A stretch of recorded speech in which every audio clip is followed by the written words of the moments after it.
Boa tarde a todos e a todas. Meu nome é Marco Fukuda e hoje serei o anfitrião dessa palestra da 11ª Semana de Educação Musical da Universidade Federal do Ceará. A palestra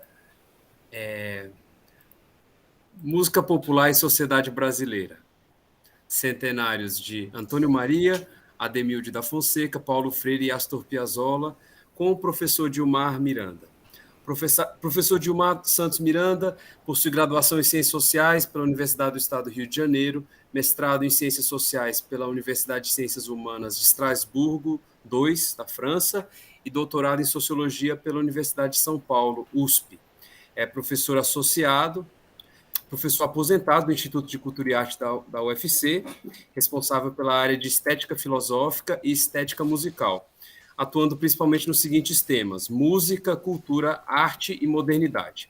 Professor Dilmar Miranda coordena o grupo de estudo de arte, Gesta, do Laboratório de Estética do curso de Filosofia, do ICA, da UFC. É professor do programa de pós-graduação em Filosofia da UFC, na área de estudo de estética moderna e contemporânea. Eu queria agradecer muitíssimo, tanto eu como o meu colega Lucas França, que está no suporte virtual, toda a comissão organizadora da 11ª CEMU, pela presença do professor Dilmar Miranda aqui no nosso evento, abrilhantando com essa palestra, compartilhando seus saberes e suas experiências. Agora eu vou passar a palavra para a professora Concília Latorre, nossa docente do ICA, para ela fazer a abertura. E desde já, muito obrigado, uma ótima palestra para todos. Então, gente, é uma alegria danada estar aqui, trazer o professor Dilmar. Para quem não sabe, ele é meu maridão.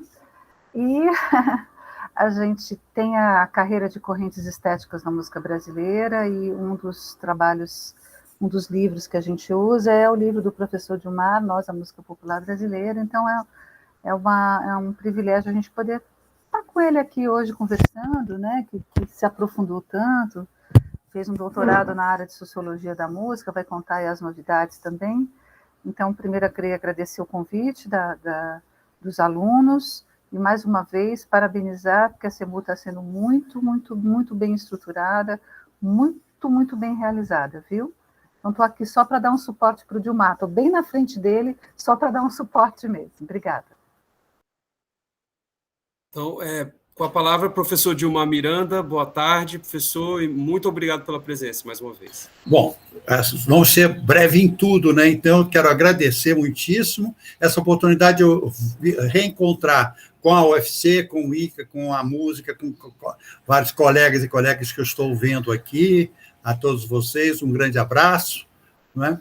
E muito obrigado pelo convite, que eu sempre faço com o maior prazer, né? Porque isso não é trabalho, isso aqui é arte, diversão e tudo, né?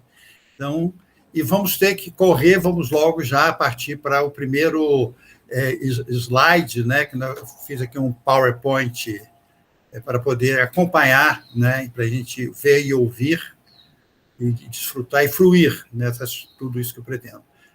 Bom, só um pouquinho, tem aquela frase do... essa foto aqui é do Elifas Andriato, que já é um artista responsável, está muito presente na história da MPB, porque ele fez mais de 300 capas famosas, né, na época dos long plays.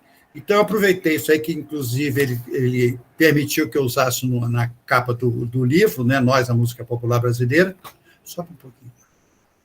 Estou tentando. Vai falando. Olha só, essa frase aí, ela, de certa forma, ela dá uma espécie de um eixo de apreciação, de análise do que a gente pretende ver aqui, porque é música popular e sociedade brasileira. Qualquer arte, ela, por mais que seja genial a sua autoria, mas ela sempre tem um vínculo, né, com o seu tempo, com o seu lugar. Então, essa frase aqui, que eu acho que sintetiza muito bem isso, que a música escreve no seu tempo poético, quer dizer, a forma musical. Bom, na música erudita nós temos a forma sonata, né, que está ligado à época da construção do tonalismo. E então ela escreve lá essa forma o tempo histórico no qual ela se encontra inscrita. Então, é um diálogo, né? Enfim, é uma relação dialética que é estabelecida entre a música e o seu contexto, né? E a gente vai procurar ver que a música popular brasileira também é devedora desse contexto socioeconômico, político, cultural, religioso, seja o que for.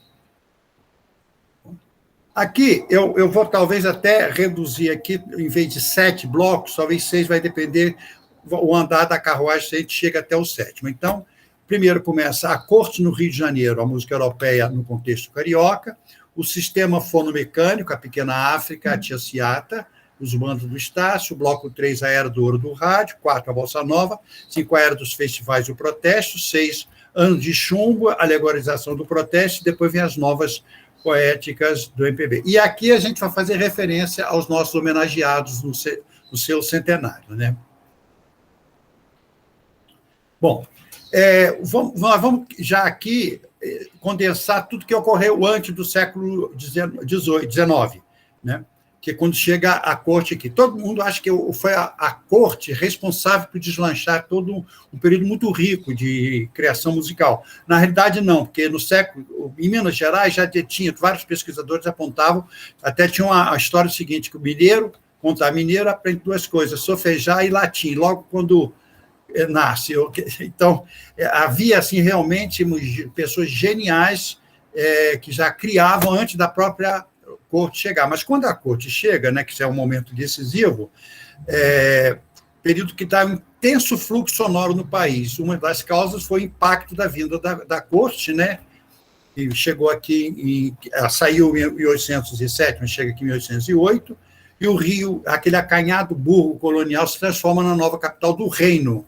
Isso é um fato único na história mundial do colonialismo, é que a corte migra para o reino todo, né, para a colônia, né, e estão trazendo tudo, até o piano diz que veio nessa época na bagagem da corte, né. Então, ele introduz práticas de salão, novos gostos musicais, como a ópera, instrumentos, como o piano. Depois nós passamos a nós mesmos a fabricarmos aqui no Brasil, em 1934, e os gêneros, minueto, gavota, quadrilha, valsa, depois vem a xotes, né, o lundu já estava aqui, vai misturar com a habaneira, com vários outros ritmos, danças, música, etc. Gênero. Então, chegam grupos europeus, etc. E aí, é esse momento que o Rio é tomado por várias danças, ritmos, que são somados aos já existentes, né, e cria-se assim uma densa massa de informação musical. Bom, então aí nesse momento, eu não sei se a letra está pequena para o pessoal ler. Não consigo aumentar. Mas eu vou lendo. São importados procedimentos melódicos e modulatórios, apossados tanto pelo músico dos salões como pelo músico popular anônimo, sereste, etc. Sobretudo pelos chorões, que proliferam na metade do século, nas festas populares.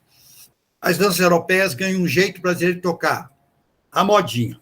E o lundu, canção, era o gênio preferido dos seresteiros. Na segunda metade do século XIX, vem uma forma peculiar de interpretar as danças europeias, sobretudo a polca, xotes, que depois vira o shot, mazurca, valsa, quadrilha, que toma vulto na vida musical carioca.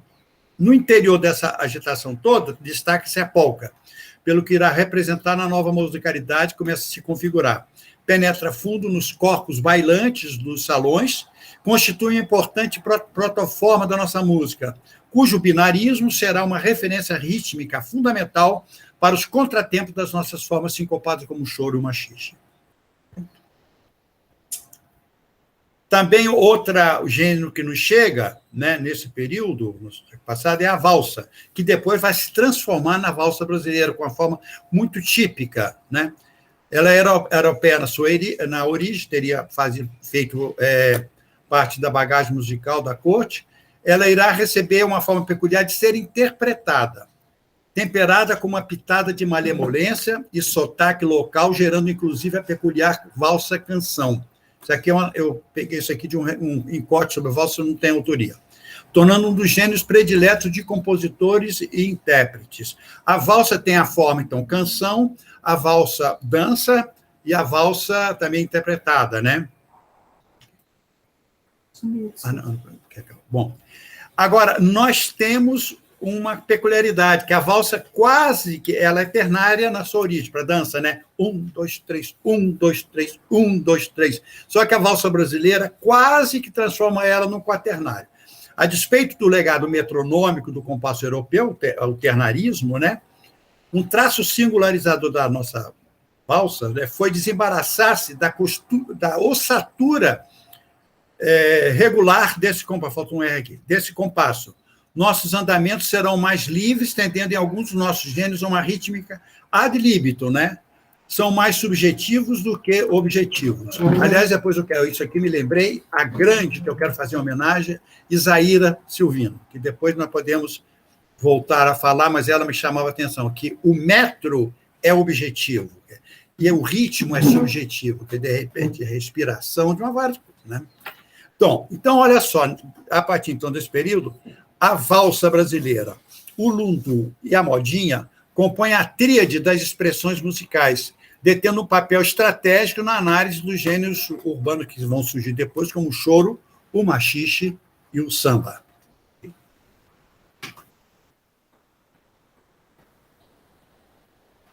Bom, vamos começar pelo machixe, né? Esse aqui, o machixe, ele vem mais como dança, né? Foi a nossa primeira dança urbana. Ele revela-se como um jeito brasileiro de dançar aquelas mesmas danças europeias que a gente fez referência antes, sobretudo a polca. E assim passou a ser visto como a primeira dança urbana. O machixe é um gênero de mediação por se constituir como um importante elo formante do moderno samba urbano, e ele vai se rareando como gênero autônomo, né? Diferente do que acontece no blues. O blues é muito importante para o formato, como protoforma do jazz nos Estados Unidos. Mas o blues, até hoje, tem os bluseiros lá, brancos, mulatos, negros. Então, e não só lá, até na Europa também, você tem compositor de blues. O machixe aqui, não. Ele foi um pouco, ele teve seu período áureo, nós vamos ver, mas depois ele vai entrando em desuso, mas de vez em quando surge, como vou dar o exemplo do Chico Buarque, que faz o Bom Tempo, de 66, 67, depois as conjugais do Paulo Vinho e da Viola, esqueci o nome aqui. Alguma coisa conjugais, né? E do Tom e Dito, que é quem popularizou bastante, o Dudu Nobre com a Grande Família. Na Grande Família, depois nós vamos ver. Está bem aqui? Quer que mexe? Espera aí. Antes nós vamos ver aqui, vou voltar a esse assunto aqui do Matias, mas eu queria só mostrar aqui do Calixto, aqui uma ilustração da Cidade Nova, você vê aqui, é famosa essa ilustração aqui, que é o machixe na Cidade Nova. Cidade Nova é a região do centro do Rio de Janeiro, que vai em direção a bairro de São Cristóvão, que foi remodelado na época do rei, né? Quando a família real estava aqui, ficou chamado Cidade Nova, que depois ele sai de lá, entra em decadência. É ali que vai surgir a casa da tia Ciata, a Pequena África, que a gente vai falar mais adiante. Ok? Aí. Bom, aqui, ó.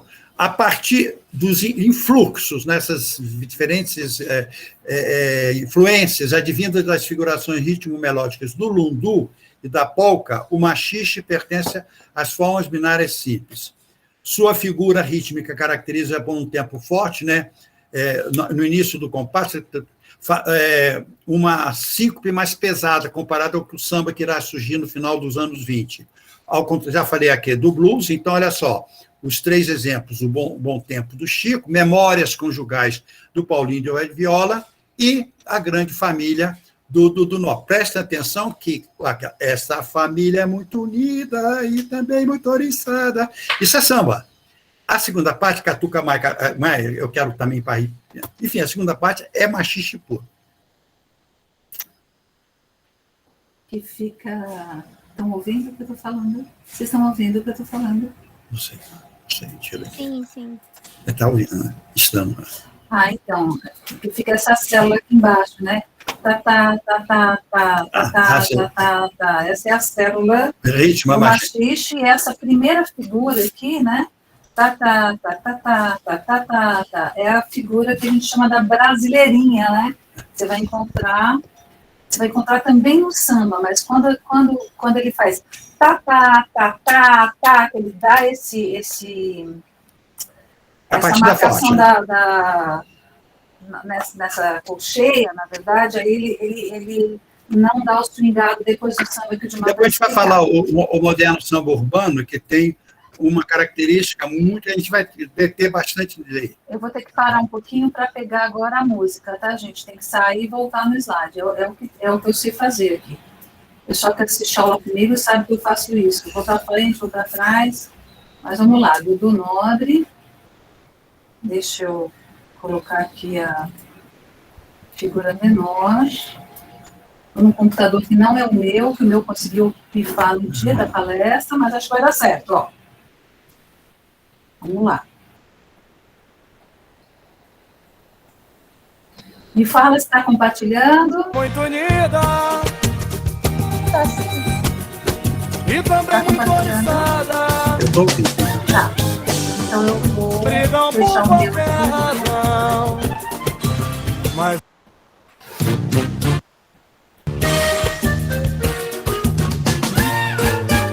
Já tinha tocado, não? Já estava ouvindo? esta família é muito unida.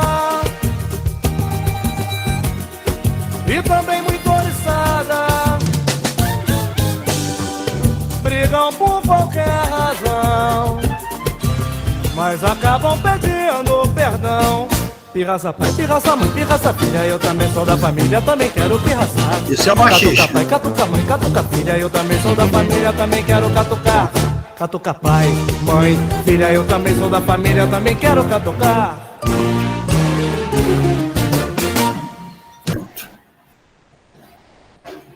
Estão me ouvindo? Patá, parapati, parapatá, né? Que tem Estão me ouvindo? a rítmica melódica. Então tá. Então, olha só. A primeira parte, samba, ficava bastante claro. A segunda parte, machista. Isso só para ver um exemplo, né? Que é um machista feito, vamos dizer... Ele não é do Dudu Nobre, mas ele que é o Tom e Dito, né? Que eram os compositores. Vamos lá, continuando. Só um minutinho que eu tenho que achar aqui onde está o... Até aqui. Aqui.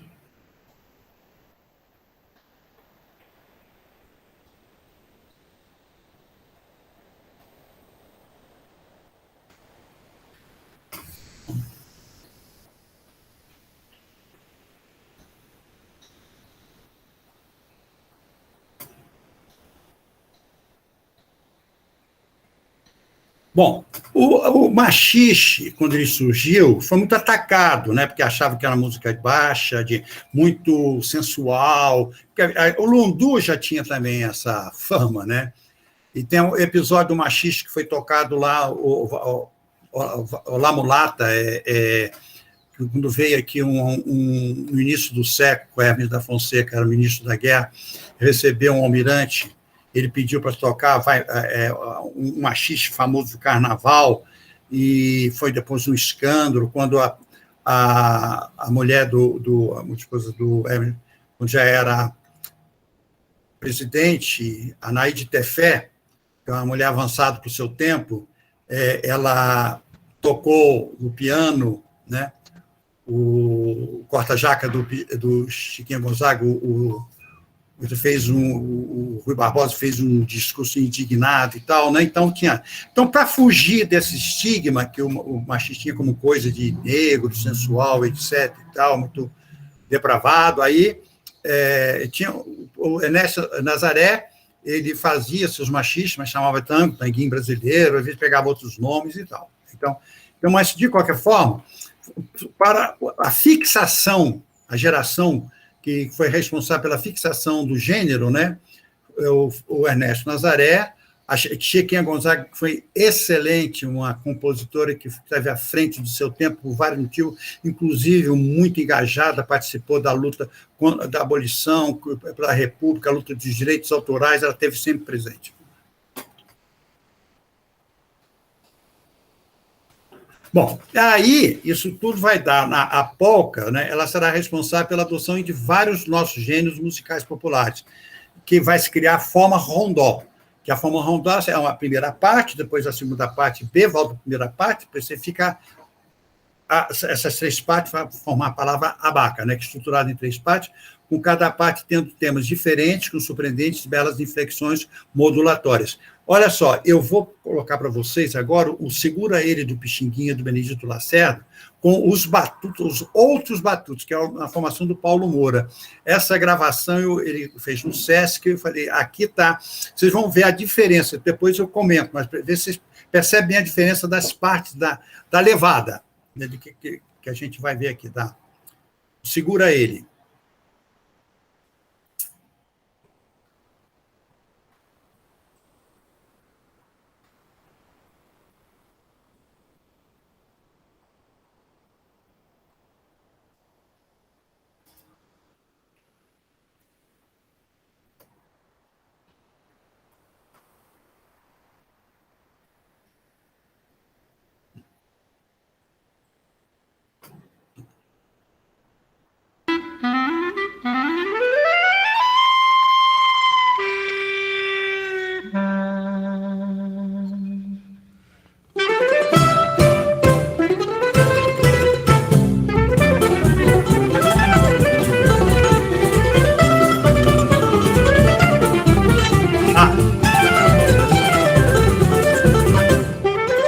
Repetiu o A.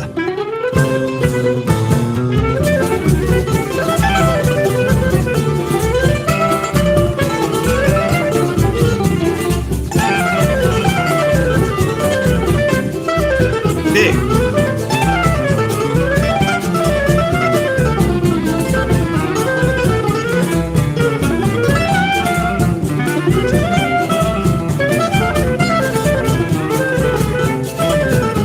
Voltou o B.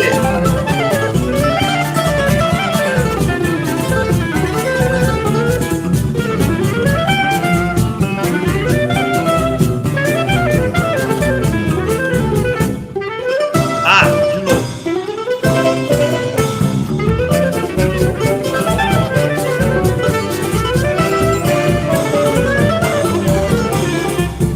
Atenção. C.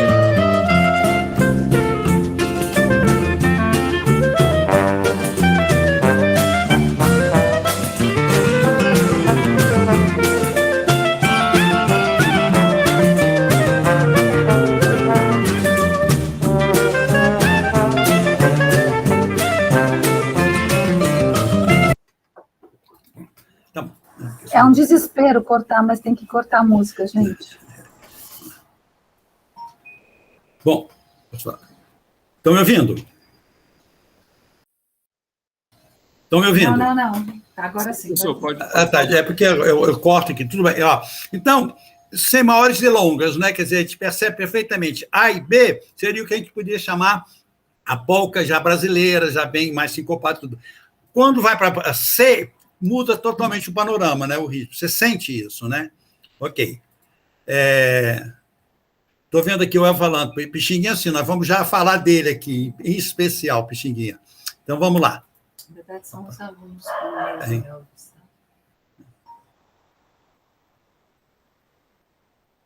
Vamos. Aqui, bom. O Elvis até antecipou que a gente ia falar dele aqui, ó. Isso aqui é a frase do Ari Vasconcelos. Músicos, musicólogos, amantes da nossa música, podem discordar entre si, mas há uma unanimidade, vamos dizer assim, há um nome acima das preferências individuais. Esse é Pixinguinha. Fantástico instrumentista, compositor, orquestrador e maestro. É uma grande figura. Aqui você vê a famosa esqueci aqui, Walter Firmo, né? Essa foto, ele na cadeira de balanço, lá no subúrbio, ele com o Vinícius de Moraes, ele com o Louis Armstrong. Olha só essa foto, gente. Depois está o Tom, ele, Pixinguinha, eu não sei se é o João da Baiana, é o João da Baiana, né, que está aqui no meio, e o Chico. Vamos lá. Chico precisa dizer quem é, né? O Chico. O Chico é a outra unanimidade. Espera aí, gente, agora é outra unidade. Deixa eu... Vamos passar já para outra unidade, né? Então, o choro, né? Ele veio e se fixou aqui, né? Que essas trocas todas aí é um dos gêneros que ganham cidadania brasileira.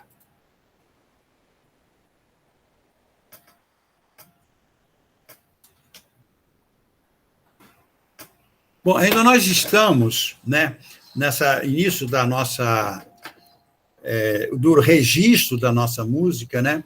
Então surgem os cantores e músicos pioneiros dos discos, mas ainda pelo sistema fonoelétrico, né? Desculpa, fonomecânico. Eu estou correndo aqui.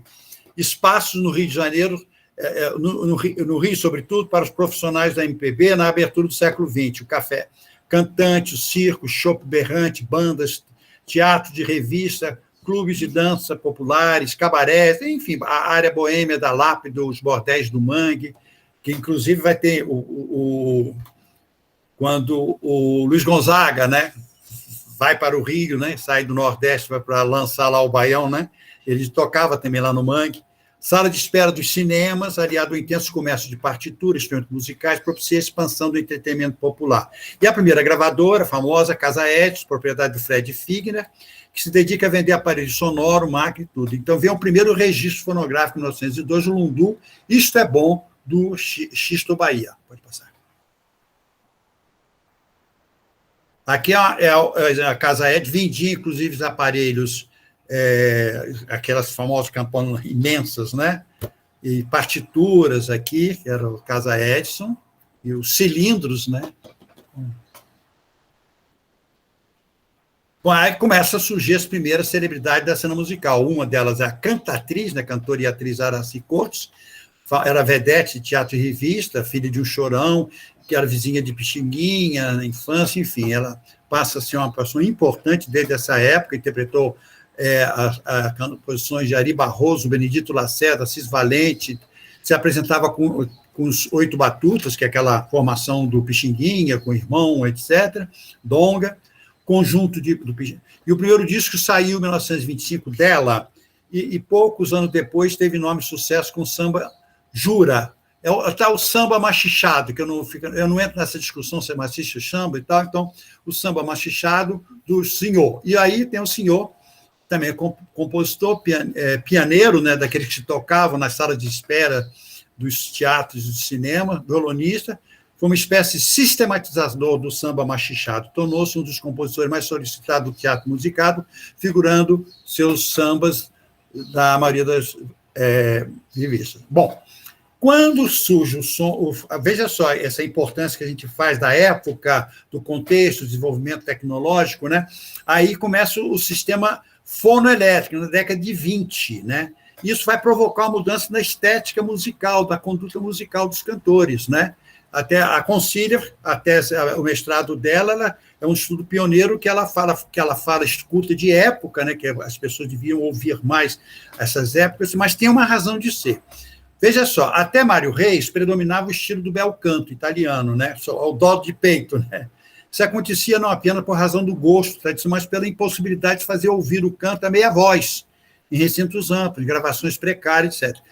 No Brasil chega em 1927, a gravação e amplificação eletromagnética com microfones alto-falantes superou-se a necessidade de possuir voz forte para gravar ou cantar em público. O disco fonoelétrico acabou por revolucionar o gosto musical e a própria maneira de interpretar. Já era possível registrar o som com suavidade, abrindo caminho para os cantores de voz aveludada e orquestras melodiosas, que é o caso do Mário Reis. Então, nós vamos ver aqui o Mário Reis, ele cantando, primeiro Araci Cortes, cantando a mesma música, a mesma gravação, e anos depois o Mário Reis. Vê a diferença, que é exatamente que ilustra isso que nós estamos falando aqui. Quer ver? Vamos ver. A mesma música, Jura. a mesma gravação, o mesmo orquestrador, o mesmo tom. Vamos lá. Espera aí, deixa eu colocar aqui.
que ela tem os vibratos, como é que é, fermatas quase, solta a voz e tudo. Vamos ver agora, como falamos, alguns 3 anos depois, o Mário Reis gravando a mesma música, mesmo tom, mesma gravadora. Olha só, o jeito econômico dele cantar, simples.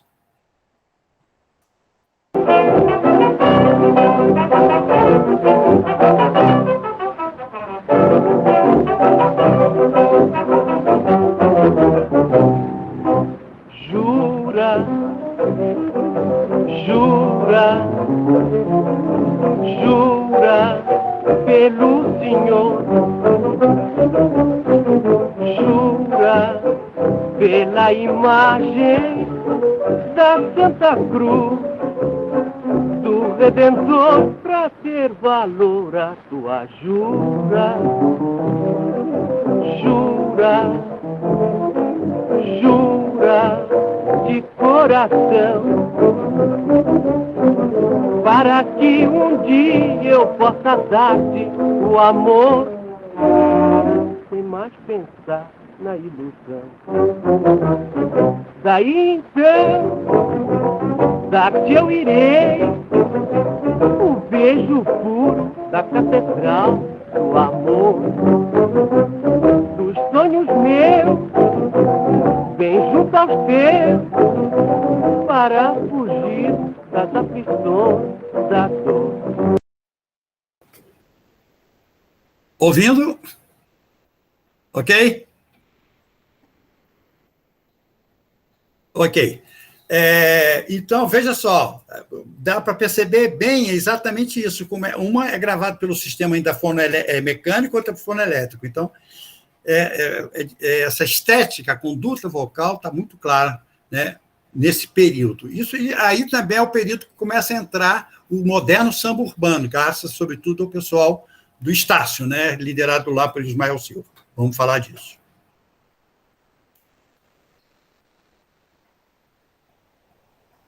Bom, aí, gente, na virada do século, né, tem vários fatos que ocorrem no Rio de Janeiro, a Operação Bota Abaixo, que o Rio sofre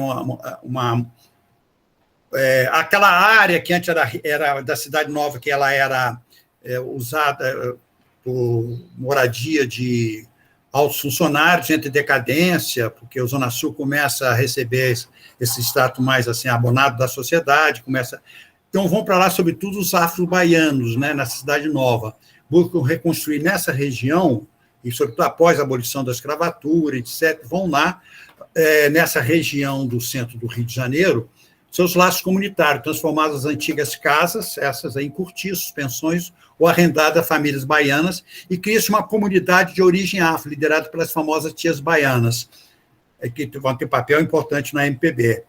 Será palco de uma grande mistura, baianos, cariocas, ciganos, migrantes estrangeiros, portugueses, polacos, todos na mesma sorte de excluídos, hermanados de várias formas de expressão dos seus usos e costuras, né? O pessoal começa a chamar isso uma África em miniatura, depois vira Pequena África, parece que isso é atribuído ao Heitor dos Prazeres. A Pequena África, essa região do central do Rio de Janeiro, perto aqui hoje da central do Brasil. Aqui está a casa da Tia Seato, daquele lado esquerdo, e direita aqui as famosas baianas, com suas roupas características. Aqui está a casa da Tia Seato, eu não sei como é que vocês estão vendo aí no tamanho, mas está aqui a Rua Visconde. A Tia Seato era a mais famosa das baianas, tinha várias baianas, mas ela era mais... Ela é personagem, ela está até no livro do Mário de Andrade, faz referência a ela. Desculpa, continua. O João do Rio também faz referência a Tia Seato. Então, as festas lá duravam 7, 8 dias. As pessoas saíam, voltavam, iam para suas casas, lá voltava, lá estava... E cada compartimento tocava um tipo de música, e nós já vamos analisar aí a casa da Tia Seato. Vamos lá.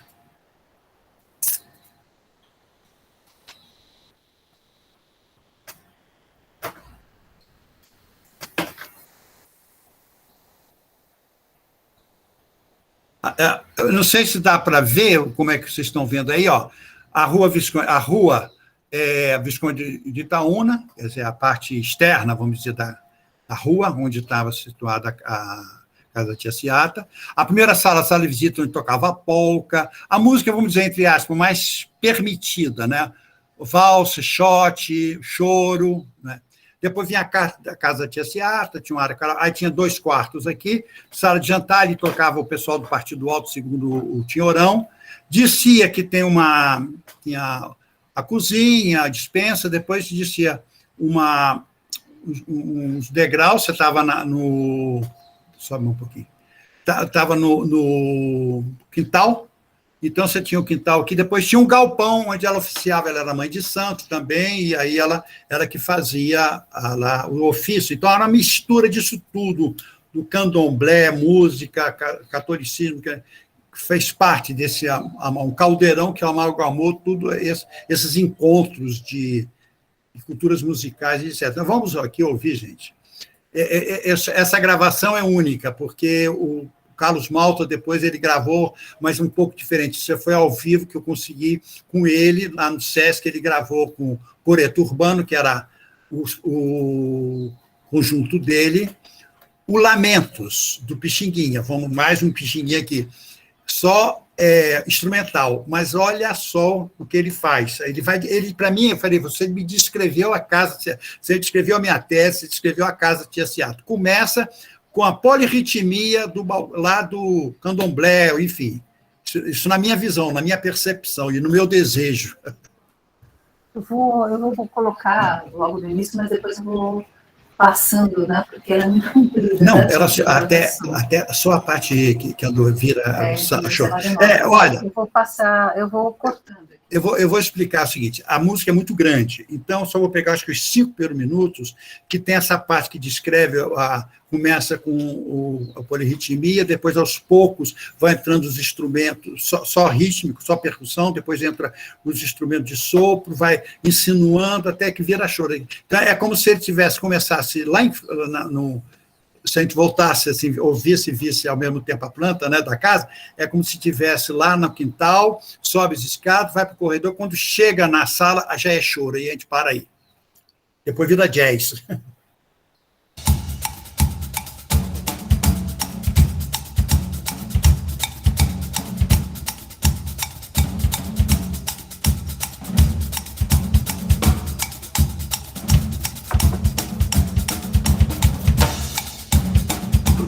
São os polirritmos.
Alô? Alô, alô? Estão me ouvindo? Sim. Estamos ouvindo. Tá, não, chegou na sala de visita, virou choro. É impressionante isso, não é? Realmente, é pena que a gente não poderia cada um falar e tudo ao vivo e a cores, né? Mas tudo bem. Conselho que ele fala também. Sim. Não, o que eu ia falar é que a gente coloca isso, né, lá no Correntes Estéticas e dá tempo de ouvir a música inteira, né, de ver essa relação da soma dos instrumentos de percussão, né? Isso é uma característica dos arranjos do Carlinhos Malta também, né? Que tem o pife moderno, né? E aí ele faz uma harmonização absolutamente moderna, né? Não é a harmonia do Pixinguinha, né? Mas tem tudo aí, né? Todos os elementos, principalmente dessa relação, dessa festa que o Gilmar fala que eram essas raves, né? Que aconteciam tudo junto, misturado, todas essas sonoridades durante dias, né? Acontecendo. Então, é muito legal. Esse arranjo foi um presente. Quando a gente estava lá ouvindo ao vivo, a gente falou, nossa, vamos pedir a gravação, porque é demais. Ele gravou, se você vê, tem no Spotify, tá lá, se bota coreto urbano, mas não é desse jeito, não, porque realmente, talvez comercialmente, esse tempo todo que leva, depois vira jazz mesmo, aí vai para o improviso de jazz e tudo. Mas essa parte, quando eu ouvi a primeira vez, eu fui lá conversar com ele, me dá essa coisa, me dá a partitura. Eu falei, não tem partitura. Ele falou, isso não tem partitura. Né? Isso aí vai criando na hora. E que, como devia ser essas coisas que ocorriam naquela época. Vamos, então, infelizmente, vamos ter que, ou felizmente, tem mais coisa para ver. Bom. A Casa Teatro lá vai ser importante por um fato que vai acontecer, ficou marcado, né? Que no local tinha as rodas de samba lá, de músicos, né? Integrado por Donga, Senhor, João da Baiana e Todos os Prazeres. Criou em noites sucessivas uma composição chamada O Roceiro, que Donga registra em nome do Pelo Telefone, que é a famosa, é a maior encrenca que já teve em termos de música da história da música popular brasileira, o Pelo Telefone, que até agora, né, rende discussões, né? Eu vou até chegar a falar aqui a história Pelo Telefone, primeiro samba gravado do Donga, né? Eu brinco que é o jogo dos 3 erros, né? Porque isso foi em 1916, e antes de 1916 já tinha sido gravado várias músicas com o nome de samba, e não era do Dongo, poderia ser de muita gente, inclusive dele, porque era uma coisa mais coletiva, e não é basicamente samba mesmo, seria mais machista, samba machistado. Então, eu brinco que é o jogo dos 3 erros. No Carnaval 17 faz um sucesso maravilhoso, né? Quando ela entra na Avenida Central, que é a Avenida Rio Branco, no Rio de Janeiro, com a banda tocando, certamente uma banda militar, mas dos Chorões, né? E aí foi realmente um grande sucesso. Bom, aí logo depois tem o Samba Machada Era Tia Senhora, tem sua famosa fase áurea até os anos 1920, com a difusão em discos, nos teatros e revistas. Depois surgem fins da década de 20 ainda, sambistas que vão fixar o samba num certo padrão, que perdura até hoje, simplesmente. No ano de 29, o samba machichado estava pronto para receber as modificações que lhe imporia o pessoal do Estácio, os bambas do Estácio, fundadores da primeira escola de samba, Deixa Falar. Donga Senhor representa a geração pioneira do samba machichado, aglutinado em torno da Casa de Seata, enquanto que Ismael Silva, que era o que liderava essa turma, todos os bambas do Estado, da Deixa Falar, né, encarna a segunda geração que irá jogar papel decisivo nos rumos do samba moderno, ao realizar de forma intencional, segundo ele falou para o Sérgio Cabral, uma sutil alteração na síncope, que nós vimos aquela síncope mais pesada no cabeça do compasso, né, feita no machixe, aqui não. Sobretudo, vocês olham aqui na segunda pentagrama, né, a nota de antecipação, né, e na quarta pentagrama é o surdo, a introdução do surdo de marcação. Então, a pancada vai ser no início, pam, pam, pam.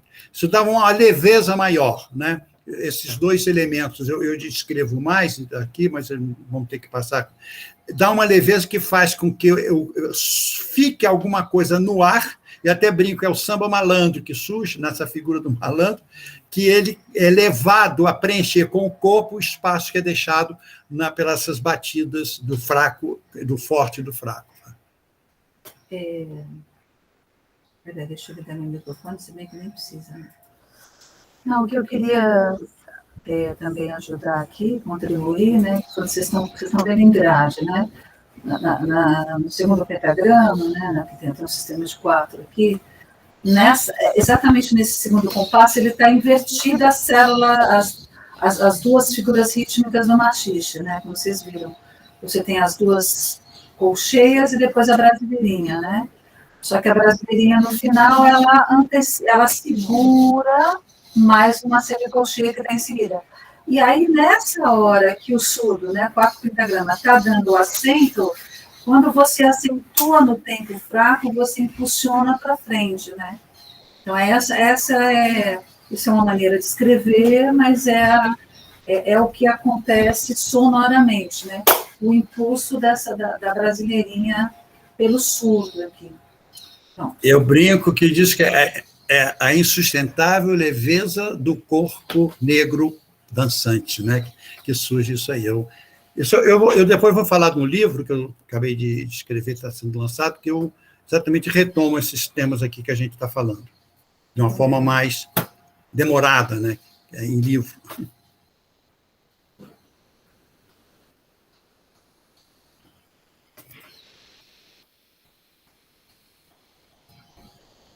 Enquanto a Concília está lá procurando lá, eu queria só avançar o seguinte, que aqui eu já poderia ter feito lembrar a Admir Fonseca, cantora do Chorinho, que nós já falamos do choro, né?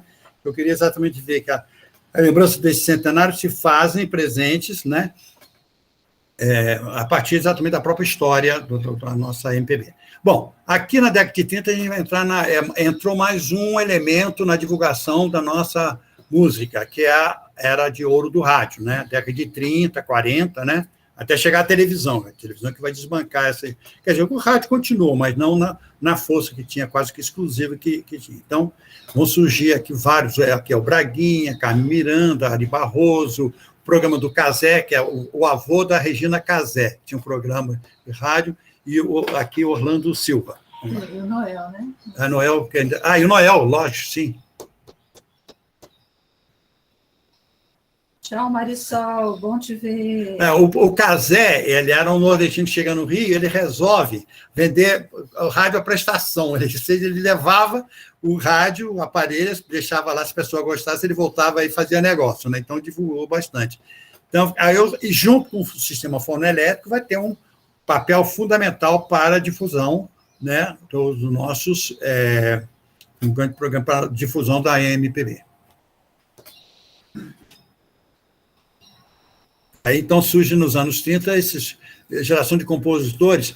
Antes predominavam muitos compositores negros, né? Ou do Morro, né? Ismael Silva, ou então o Donga, o pessoal da casa da tia Ciata, né? Mas havia, apesar de que lá era frequentado, inclusive Vila Lobos, parece que frequentava, né? Você teve brancos ou pessoas de outras etnias e regiões e tal que compuseram e tudo, mas ainda predominava, vamos dizer assim, na composição os negros, né? A população favelada, dos morros, etc.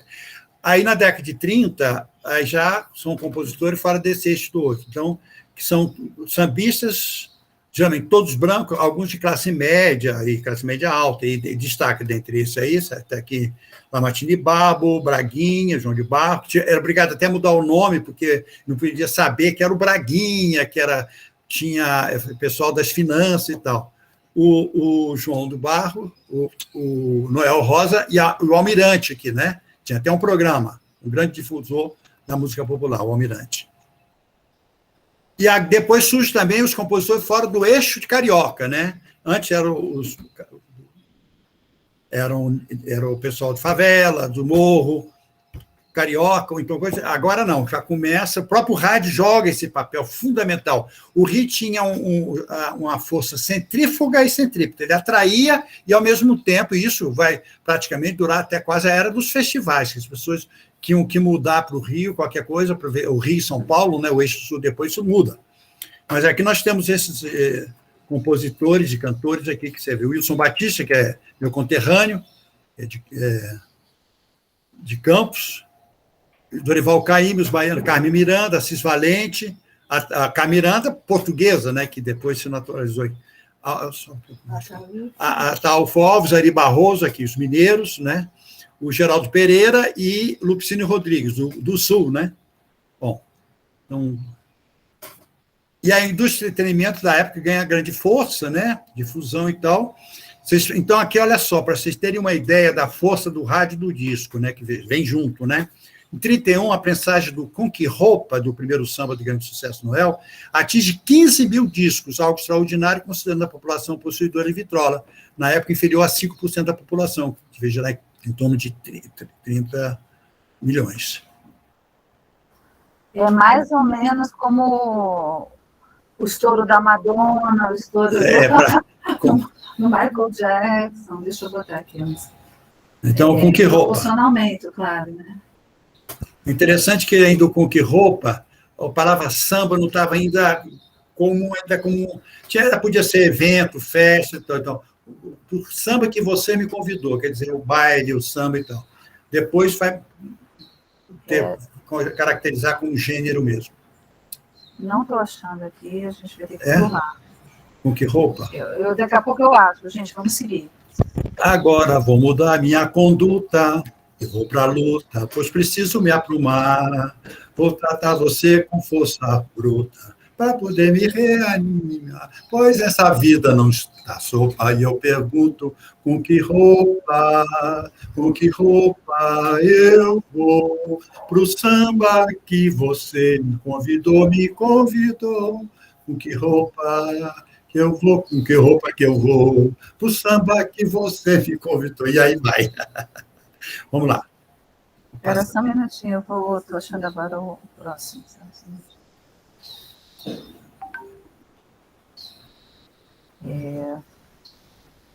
Unidade 3, né, que a gente está... Ai, deixa eu ver.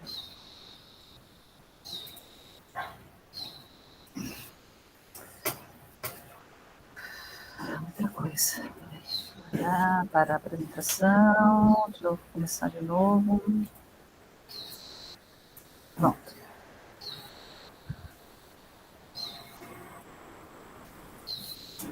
Bom, aí, para coroar todos esses processos de fusão, cria a Rádio Nacional, que depois passa a ser um instrumento fundamental usado pelo Estado. Eu estou com eco. Agora estou com eco mesmo. Sou eu, desculpa. Espera aí. Eu já vou resolver. Pronto. Pronto, aí. Acabou. Então, o Estado Novo, estamos na época do Getúlio Vargas, que, inclusive, combate a figura do malandro, e aí, então, o Ari Barroso faz o famoso Aquarela do Brasil, que é o samba exaltação. Ele não fez diretamente para o Getúlio, mas acabou sendo apropriado, né, assambarcado pelo Estado Novo, né, para fazer essa ideia de um Brasil vibrante, né, parece até coisas que a gente vive atualmente, né, quer dizer, um Brasil paralelo, né, aquilo que realmente é. Então, ele passa a ter um estilo, né? Não só esse, depois Davi Inácio, o próprio... Vários outros compositores usaram dessa experiência de usar o Aquarela do Brasil, que é uma vibrante batucada, que vai no crescendo contínuo, é um romantismo fanista, né? Bom, vamos lá. Continuando. Bom, aí a Rádio Nacional vai lançar, assim como a televisão, na era dos festivais, vai lançar muitos cantores e compositores, isso vai acontecer também na época, uma fábrica de astros de estrela. Então, você vê aqui. E também, não só de grupos vocais, vamos falar Quatro Asas e o Coringa, que é do Ceará,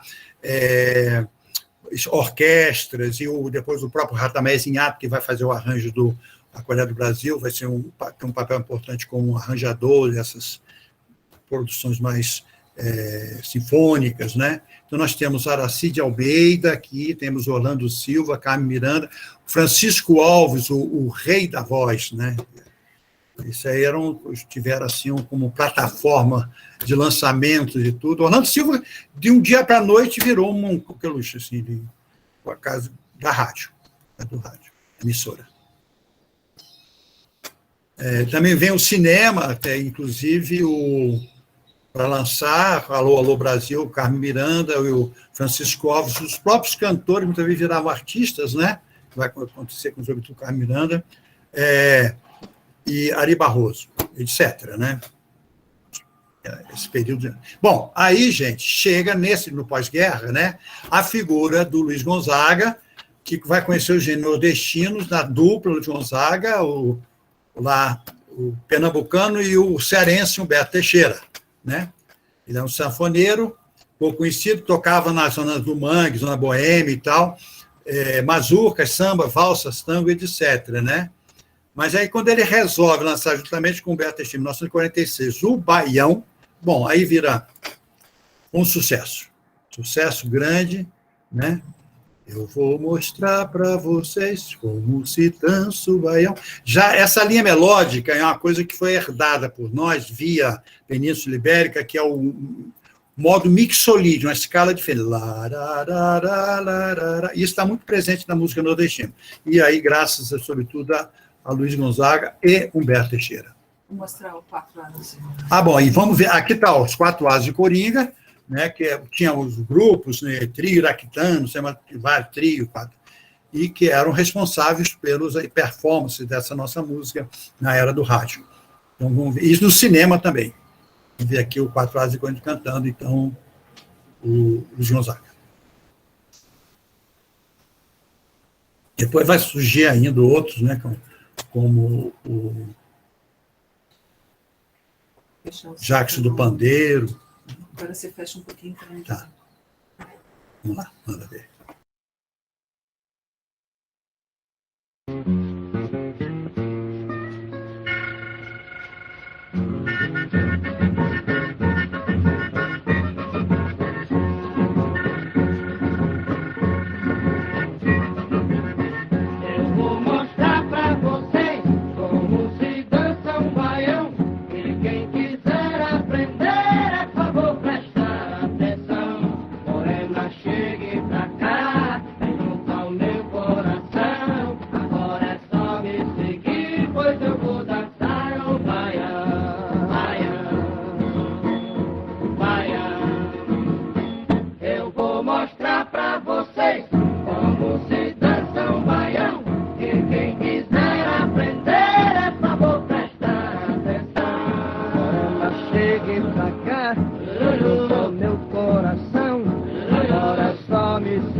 Na verdade, esse arranjo é um arranjo típico, né, dessa época, esse tipo de formação de conjunto vocal e de tipo de harmonização de vozes também, né, que vem acontecendo desde os anos 30, aí abre, tem um uníssono, né, tem o solista, é muito interessante depois analisar musicalmente mesmo, né, o lançamento do Baião por um conjunto vocal, né, que é uma coisa que o Brasil perdeu um pouquinho também, a quantidade, né, que tinha de conjunto vocal, não de coral, né?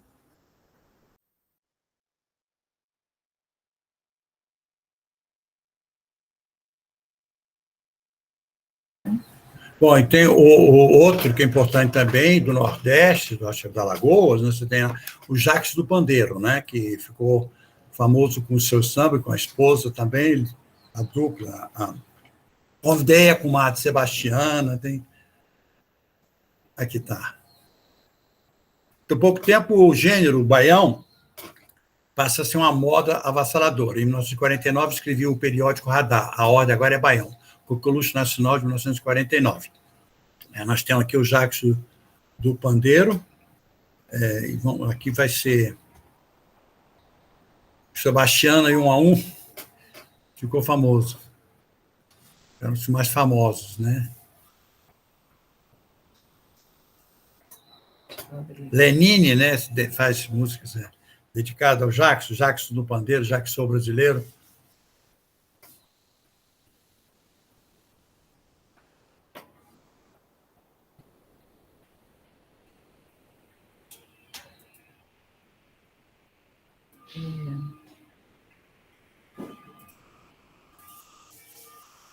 Uma ginástica danada aqui, gente. Abre um negócio, fecha outro, não sei o quê.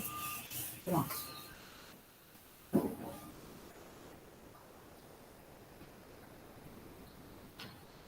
Agora fecha um pouco o som para andar.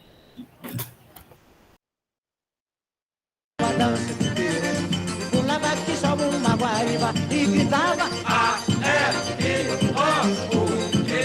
e gritava já cansada no meio da brincadeira e dançando fora do compasso, segurei Sebastiana pelo braço e gritei não faça sujeira, poxa, já me esquentou na cabieira. Sebastiana não deu mais fracasso, mas gritava e gritava Vasco Vale!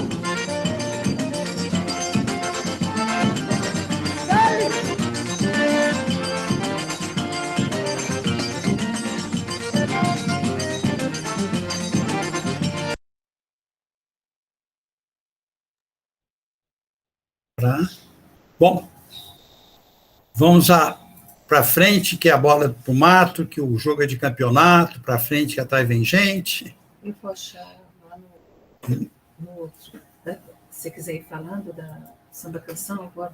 Tá. Bom, gente, agora nós vamos entrar já naquele período do áureo, vamos dizer, o período áureo do rádio, que está preparando o que a gente vai chamar da pré-bossa, que vai ter um papel importante. E aqui, nesse período, nós vamos falar do samba canção, e aí a homenagem que a gente faz aqui a duas personalidades que faz o centenário, que é o Antônio Maria e a Elisete Cardoso, que eu não sei se também já está mencionada aqui na nossa programação, vai ter um papel importante, né, do chamado período pré-bossa, né, que no pós-guerra também o Brasil recebe muita influência de músicas latino-americanas como rumba, mambo e boleros, né? E isso vai amalgamando aqui com o samba mais lento, e o samba canção, que eles chamavam samba boleirado, né? E um dos compositores dessa época era o Antônio Carlos Jobim, né? Que fazia justamente com a Dolores Duran, o samba canção, né? Que é um samba mais para dançar, de boate e tudo, né? Tá, deixa eu... Nessa época surge o Copacabana, né? Que é a voz aveludada do Dick Farney, né? E existem praias tão lindas. Quer dizer, é o próprio exemplo desse samba-canção. E havia uma disputa, que havia no subúrbio do Rio, bem no subúrbio, na zona mais, não zona sul, central, mas mais para a zona norte, que era na região da Tijuca, né? Grajaú, Tijuca, ali, tinha o Sinatra Farney Fan Club, que era o Frank Sinatra, a influência dos cantores, né, Bing Crosby, Frank Sinatra, Eddie Martin, no cinema americano, e para esses cantores também de voz aveludada, entre eles Dick Farney e o Lúcio Alves, né? Então, havia uma briga, né, e quem fazia parte desse era do João Donato. Estamos até hoje aí, João Donato, fazendo 80 e poucos anos ainda, agora poucos dias. E também, já morreu, o Johnny Alf, que na realidade era João Alfredo, né, que vão ter papel importante também na pré-bossa, né? Então, eu vou botar, então, o Copacabana. Bota aí, o Copacabana. Vamos ver o Copacabana. E vamos correr um pouco mais aqui nessa parte, porque é apenas para introduzir, para a gente chegar na bossa e no pós-bossa, e para ver se a gente chega mais perto dos nossos dias.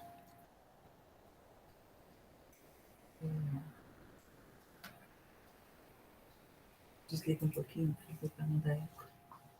Desliga o seu som para não dar eco.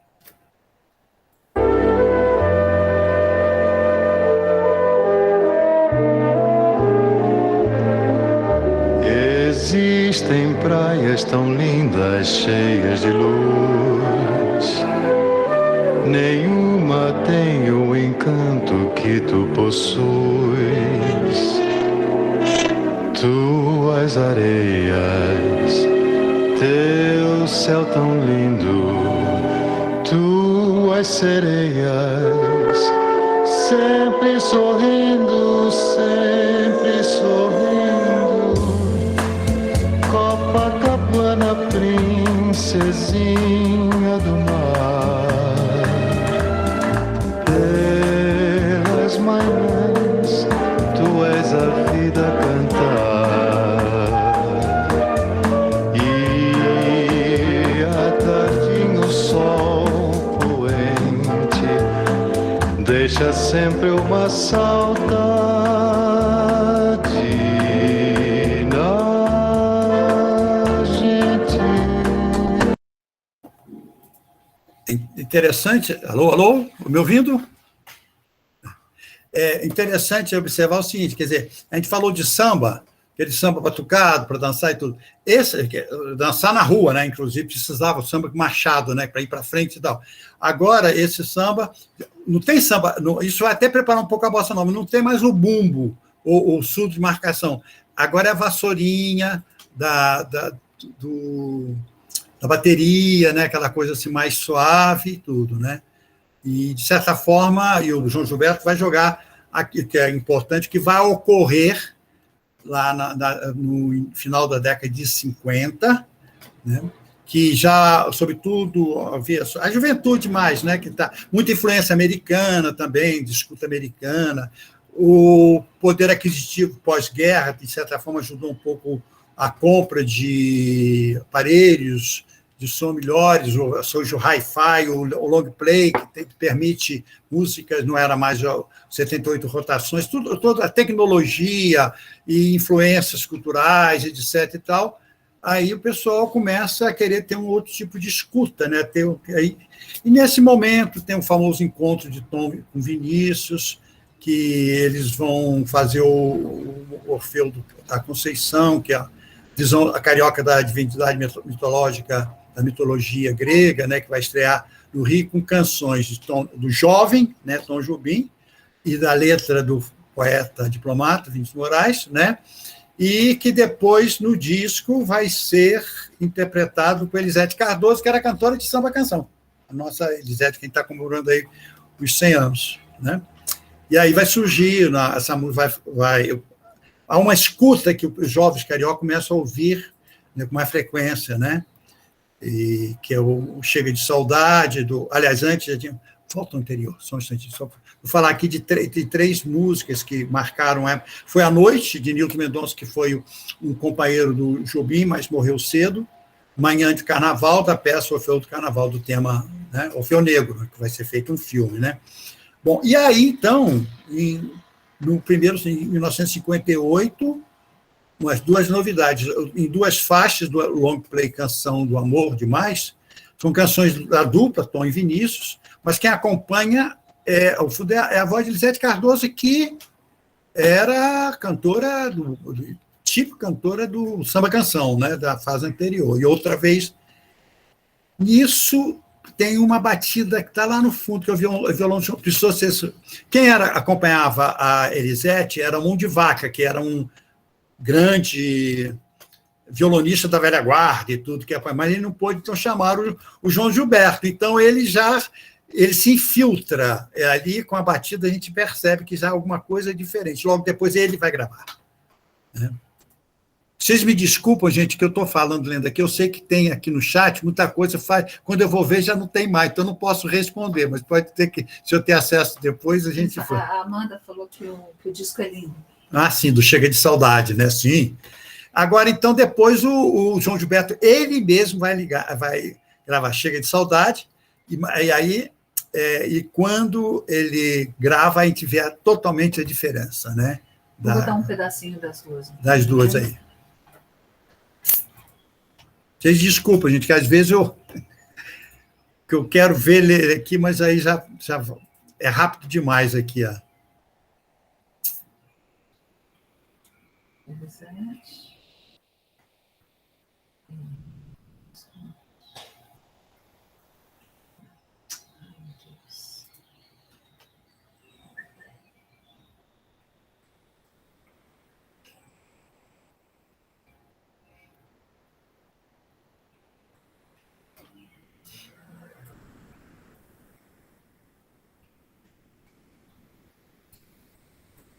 uns 15 minutos eles estão falando. Tá? É. Tem que falar da bossa. Desliga o seu microfone, vai dar eco. Hein? Desliga seu microfone que vai dar eco. Ah, tá.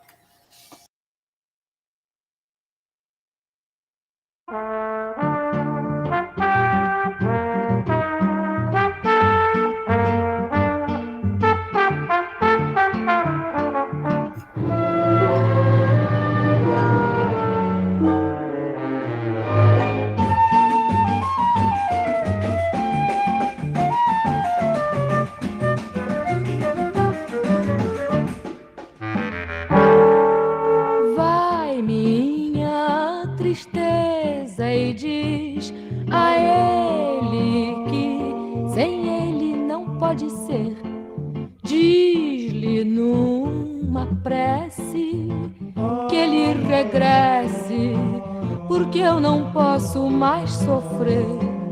Chega de saudade, a realidade é que sem ele não há paz, não há beleza, é só tristeza e a melancolia que não sai de mim, não sai de mim, não sai. Vamos ver agora o João Gilberto. Antes ele estava acompanhando, agora ele vai cantar, ele sola. Ele dá uma unidade, voz, violão, interpretação, letra, e tudo é um ente só, não prioriza nada, nem a orquestração como era antes, ou a desempenho vocal, nada disso. É um novo ente. Corta teu som.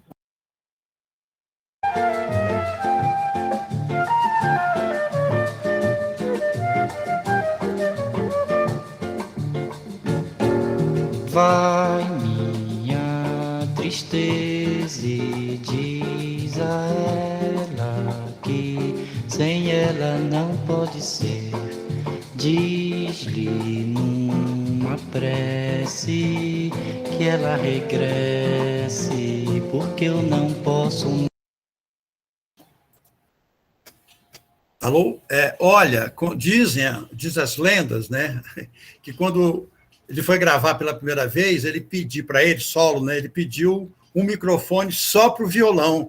Os caras do estúdio não entenderam nada. Eu falei, esse cara é louco? Por quê? Precisar um violão, precisaria. Para ver que não estavam preparados ainda para a novidade. Tem várias histórias, inclusive na minha família, meu pai também era violonista da velha guarda, não aceitou bossa nova, não foi fácil, não. Tem histórias aí, aqui do Ceará, que o Rogério me contou, como a pessoa recebeu aqui a bossa nova.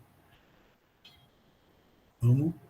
Bom, o Tom Jobim, ele é tido como grande inventor, figura, sujeito da bossa nova, mas, na realidade, ele passou pela bossa nova, mas ele tem um pós-bossa nova também, inclusive um Jobim sinfônico, né? As obras dele, por exemplo, Matita Pereira e Urubu são duas obras extraordinárias, né, com que aquele Klaus Orgelmann e o Elmir Deodato são responsáveis respectivamente pelos arranjos, maravilhosos, né, Tom Jobim. Vou seguir. Eu vou colocar um pedaço, e aí, coloca um pouquinho seu som.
Então, tem uma relação com essa obra que é interessante, que isso já é começo dos anos 70, né?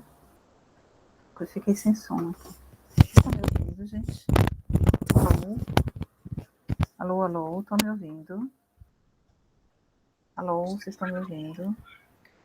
Oi, professora, estou ouvindo, viu? Uai, sumiu aqui o som, será?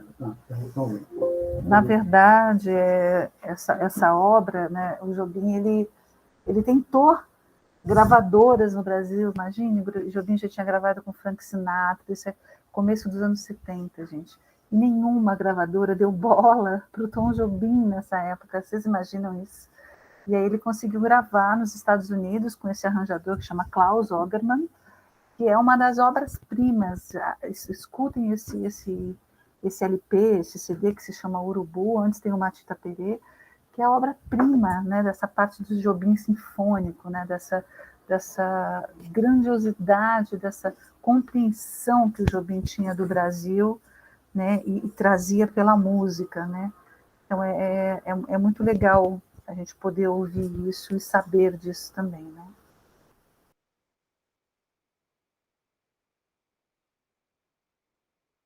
Aproveitar aqui a deixa do Tom Jobim para fazer homenagem a Piazzolla, porque os dois se entendiam muito bem e tiveram um papel parecido nesse processo de renovação aqui do samba, da música brasileira, o Jobim, e lá o tango, né? Eu até você separou aí. Vamos fazer então homenagem agora ao Piazzolla, né? Uma das coisas que eu gosto mais dele é o Libertango, mas eu acho que não vai ser o Libertango, não. Então, olha só, na década de 80, tinha um programa muito legal na Globo, que a Globo já teve programas legais com música, impressionante, mas já teve, né? Que se chamava Chico e Caetano, né? Um programa incrível que os dois conduziam. E uma dessa, aí veio Jobim, veio todo mundo, e veio Astor Piazzolla. Eu achei aqui no YouTube, eu vou botar um pedacinho para vocês, tá?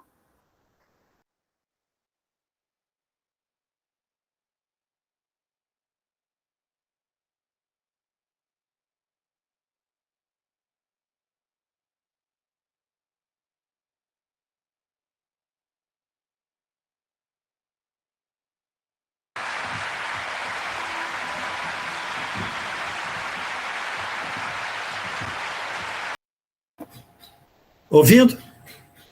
Tá bom, tá. Não, era o Libertango mesmo, né? Nós aqui precisamos fazer o Liber Samba, né? Porque muita coisa precisa ser libertada aqui, né? Fazer o nosso Liber Samba. Quando a Concília, eu não sabia que era o Liber, pensei que era outro, mas era isso mesmo, que é um dos meus preferidos, né? Então, gente, olha, a gente está quase que estou vendo pelo horário, tem mais coisas, eu queria pelo menos fazer uma síntese, porque nós temos aqui depois da Bossa Nova, nós vamos ter na década de 60, nós temos uma música de protesto, a era dos festivais, e aí, a música de protesto tem a figura do Zequete, que participou do show Opinião, que também não estava aí no programa, mas é também um centenário do Zequete esse ano, né?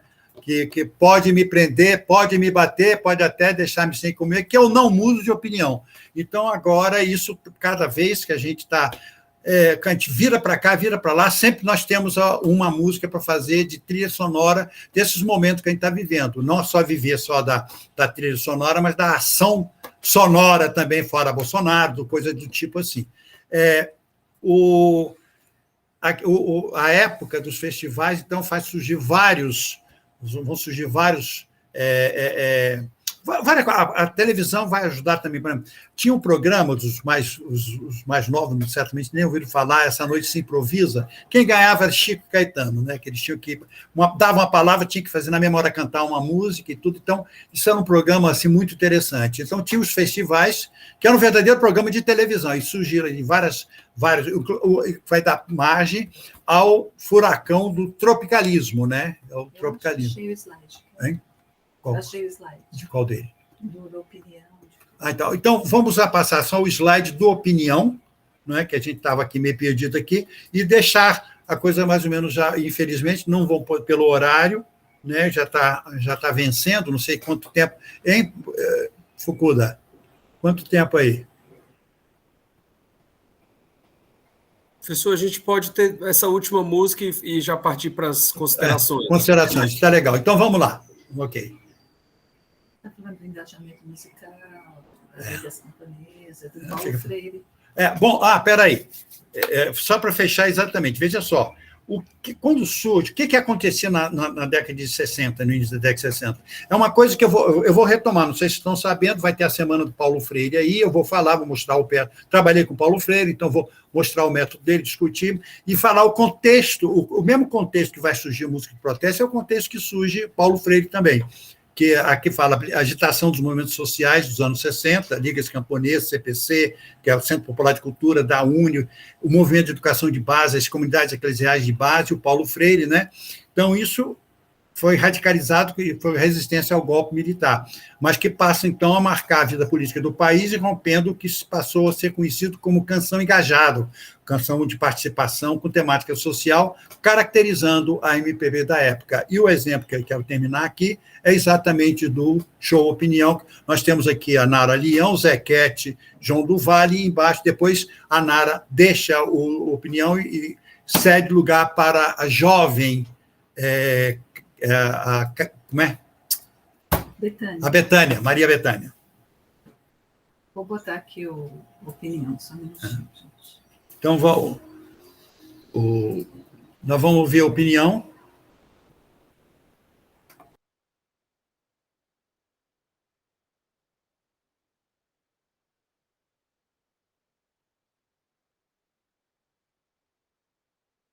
Oi, Andressa, a gente vai disponibilizar, mas vem assistir Correntes Estéticas, tá bom? Que a gente tem mais tempo também de ir longe, mas a gente vai disponibilizar sim, tá?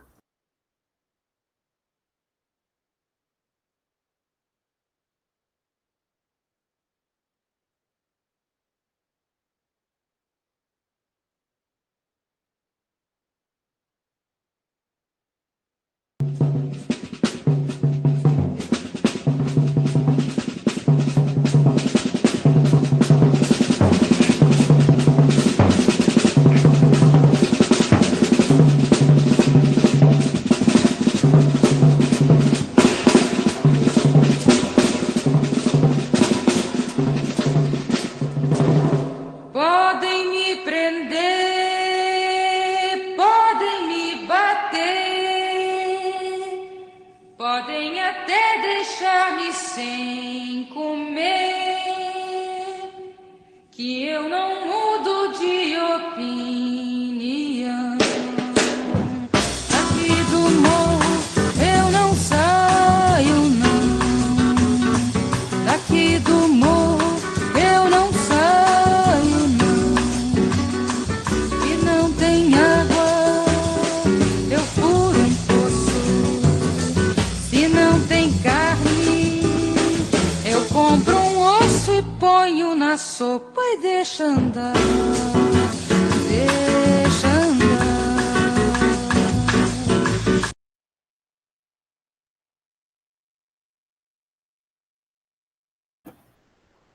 Bom, alô? Estão me ouvindo?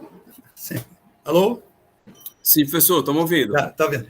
Então, olha só, aqui estamos fechando já o período pós-bossa, né? Entrando na era dos festivais, a explosão tropicalista, né?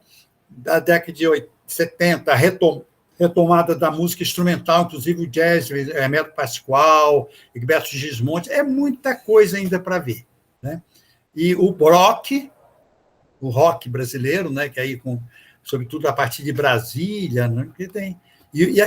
Outra coisa, depois dos festivais, que está muito centrado no Rio e São Paulo, dado o descentramento da própria criação já tinha, mas da produção passa a ter os festivais do MAU, o movimento artístico universitário, autônomo universitário, que aí surgem também João Bosco, são vários outros, Ivan Lins, né? E as expressões regionais, como o pessoal do Ceará, o pessoal no Sul, o Clube da Esquina, Milton Nascimento, né? Então, é muita coisa até chegar... Hoje, a última coisa que eu falaria, né, é que a música de protesto mudou, não é mais o intelectual, é o estudante, tudo, porque apesar de que o popular, você vê o Zequete, antes tinha eu já cantava aquele da construção, você tinha também setores populares, mas agora essa música de protesto está muito na periferia, questões de gênero, as questões da fome, a questão da discriminação, do racismo, da misoginia, uma série de coisas que está aí para a gente estar atento do que está acontecendo e acaba a música sendo também uma caixa de ressonância dessas coisas, né? Então, eu quero terminar aqui, inclusive, agradecendo mais uma vez e deixar aqui também uma homenagem, além de todos esses que nós homenageamos e citamos aqui no centenário, mas eu queria mais uma vez reiterar aqui a minha homenagem sentida a Isaíra Silvino. Muito obrigado. Obrigada, pessoal. Foi bom demais. Professor Dilmar, professora Concília, gostaria muito de agradecer a palestra brilhante que tivemos no começo de tarde aqui, desta quarta-feira, sobre música popular e sociedade brasileira. A gente queria muito, assim, foi um momento de muito aprendizado. Com certeza, vocês apontaram questões aí para aprofundar, as pessoas poderem pesquisar mais sobre esses artistas, intérpretes, compositores, criadores da música brasileira. Pode falar, professor. É o seguinte, eu posso deixar, que eu acho que teve perguntas, dúvidas, sugestões, eu vou deixar aí o meu e-mail, que alguém quiser mandar, que é miranda@ufc.br, que é mais fácil. miranda@ufc.br, porque tem o Gmail também, mas manda nesse daqui, concentra aí. Então, as pessoas podem fazer com o maior prazer. Olha, eu não prometo falar logo, porque é o seguinte, é uma outra coisa que eu vou falar mais, que eu faço homenagem, inclusive, ao Paulo Freire também lá. Eu estou lançando meu livro, quer dizer, virou tese, eu fui procurado por 2 editoras, estou lançando agora, que chama Tempo da Festa versus Tempo do Trabalho. A carnavalização na Belle Époque tropical, que é no momento que surge choro, machixe e samba. Muitas coisas que eu falei aqui, lá está mais, né, vertical.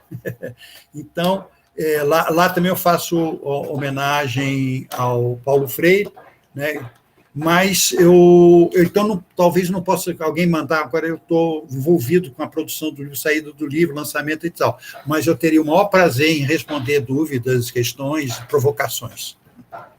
E, professor, nós teremos a grata satisfação de participar do lançamento do seu livro, viu, professor? Por favor. Não, com certeza. Nos mantenha informados para a gente poder prestigiar. Então, com certeza. Então, não sei se vocês estão sabendo, acho que ainda não estão sabendo, mas vai ter um evento grande que está sendo organizado pela DUFC, em homenagem ao Paulo Freire. Próximo mês. Em outubro.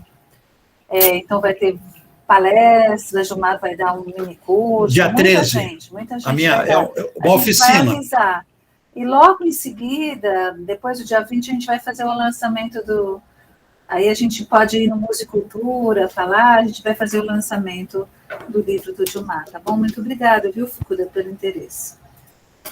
Tá joia, gente. Eu vou passar aqui a programação do resto do dia, tá? Agradecendo mais uma vez ao professor Dilmar Miranda e à professora Concília Latorre. Pessoal, agora 15h30 vai começar uma palestra Arte e Autocuidado, a criatividade como potência de autoexpressão e saúde, com a psicóloga formada em música pela UFC, Amanda Gereissati, pessoal. Não percam, vai ser muito interessante. E às 17h, a palestra A Voz nas Práticas Criativas da Educação Musical, com a professora Concília Latorre, que está aqui conosco agora, a palestra dela, então, 15h30, palestra de arte e terapia, e 17h, a palestra da Voz nas Práticas Criativas da Educação Musical, com a professora Concília. E 18h, pessoal, no nosso Instagram, @CAMusicaUFC, teremos uma live com a Malu Vitorino e comigo, Marco Fukuda, 18h no Instagram, ao vivo, 2 apresentações artísticas. Vocês estão convidados para as próximas 2 palestras e as 2 lives de hoje. Tá bom, gente? Então, eu queria agradecer a presença de todos os participantes, a colaboração. Essa aula foi muito boa mesmo. E a gente vai deixar esse registro... Desculpa a pressa. A gente vai deixar esse registro no YouTube do curso de música. A gente queria pedir, pessoal, para quem se sentir à vontade, abrir a câmera para a gente fazer uma foto final aqui da nossa palestra, tá bom? Quem se sentir à vontade, tiver como abrir a câmera nesse momento. O povo arrumando o cabelo, deixa eu arrumar o meu aqui também, né, Yuri? Tem mais de 16 pessoas. Ai, as minhas meninas! Olha aí. Então, gente, deixa eu ver aqui. Vamos dar aqui um print. Tem que sorrir. Sorrir, né? E aí, Laura, tá dando print? X. X. Foi. Então tá. Ok. E aquele monte de palma improvisado, moçada. Tchau, até já. Obrigada por tudo. Obrigado, gente. Vamos continuar na 11ª CEMU até sexta-feira. Vocês estão convidados para continuar na programação, tá bom? E aí, podemos encerrar a gravação, companheiro Lucas?